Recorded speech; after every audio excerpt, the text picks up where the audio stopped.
Alrighty, so let's get into it. We have some astrological essays for the class. So first we're going to get into the fugitive and the architect. Okay, so what we need to do is compare and contrast the astrological significations of the 12th house and the 6th house. Is the 12th house merely the undoing of the 6th house, or do they represent fundamentally different principles of order and chaos? Support your argument with historical and mythological examples. Okay, so let's get into it then. The fugitive and the architect, a critical analysis of the 6th house and the 12th house. The architecture of the horoscope presents us with a series of profound polarities, axes of experience that define the human condition through tension and reconciliation. None is more deeply illustrative of the soul's journey from bondage to liberation than the axes formed by the 6th and 12th houses. Superficially, they are the houses of servitude and seclusion, of illness and incarceration. A deeper, more critical examination, however, reveals them as the complementary realms of the architect and the fugitive, one engaged in the construction of a meaningful temporal order, the other in the dissolution of that very order to glimpse the eternal. The 6th house, governed by Virgo and Mercury in traditional rulership, is the domain of the architect. Its principle is one of discrimination, order, and utility. Here, the undifferentiated potential of the soul is given form through work, service, and the meticulous maintenance of the physical vehicle. It is the realm of techne, the practical art. As Charles Carter posits, the 6th is concerned with the adjustment of the individual to his environment, a process necessitating analysis, critique, and refinement. The architect must classify, systematize, and make functional. This is evident in its dominion over daily routines, the details of employment, and the functioning of the physical body. When we speak of a well-aspected 6th house, we speak of an individual who finds satisfaction in competence, whose life has a coherent, serviceable structure.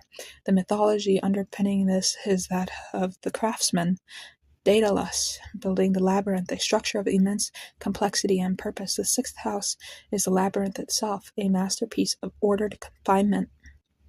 Conversely, the 12th house, the natural abode of Pisces and Jupiter, Neptune, is the domain of the fugitive. Its principle is one of dissolution, unity, and sublimation. Where the architect builds walls, the fugitive perceives them as illusory. The 12th house represents everything that lies outside the self-constructed prison of the ego, the collective unconscious, the karmic past, boundless compassion, and also self-undoing. It is the realm of the ineffable. Dane Roeder refers to it as the field of our involvement in the larger whole of life, a whole that cannot be parsed by the 6th house analytical mind. The fugitive seeks not to adjust to the environment, but to escape its limitations entirely, to merge with the ocean of being. This is powerfully symbolized by the myth of Icarus, Daedalus' son, who fled the labyrinth only to be dissolved in the radiant Neptunian sun. The 12th house is not merely about prisons, it is about the impulse to escape from all structures, both the beneficial and the confining. To frame the 12th as merely the undoing of the 6th is a reductive, if not entirely inaccurate perspective. It is more accurate to view them as a necessary cycle of death and rebirth on the psychological plane. The 6th house creates the vessel of the personality, the ego, the health regimen, the career path. The 12th house demands that this vessel be broken open, that the ego be sacrificed to a broader reality. An individual with heavy 12th house activity may find their precisely constructed 6th house life, their job, their health, their daily routine, inexplicably crumbling. From a mundane perspective, this is a crisis, illness, job loss, confinement. From a transcendental perspective, this is the fugitive forcing the architect to relinquish a design that has become too small for the soul. The 6th house's service is to the specific and the tangible. The 12th house's sacrifice is a service to the universal and the intangible. This dynamic is vividly illustrated in the historical example of Florence Nightingale, whose north node in my speculative chart reconstruction for her lies in the 6th house in Virgo. Her early life was marked by 12th house themes, a calling from a hidden source, a refusal of conventional society, periods of illness and seclusion, and a profound compassion for the suffering masses. However, she did not remain in a nebulous state of pity. She incarnated this 12th house vision into radical 6th house action. She became the ultimate architect, organizing field hospitals, implementing rigorous sanitary protocols, and creating a system of modern nursing.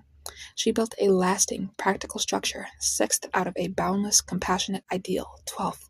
Her life exemplifies that these houses are not adversaries but collaborators in the soul's work. The fugitive provides the vision, the architect builds the vessel. In conclusion, the 6th and 12th houses represent the fundamental dialect between form and formlessness, the finite and the infinite. The architect, 6th, engages in the sacred work of building a coherent, healthy, and easeful life within the world of time and matter. The fugitive, 12th, serves as a constant, often unsettling reminder that all structures are temporary and that true freedom lies beyond the ego's meticulously maintained walls. They are not simple opposites, but two phases of a single process, the process of incarnation itself. To deny the 6th is to live in chaotic, undirected mysticism. To deny the 12th is to live in a sterile, ultimately soul-destroying prison of one's own making. The mature individual does not choose between them, but learns to let the fugitive inform the architect, and the architect give form to the fugitive's dreams.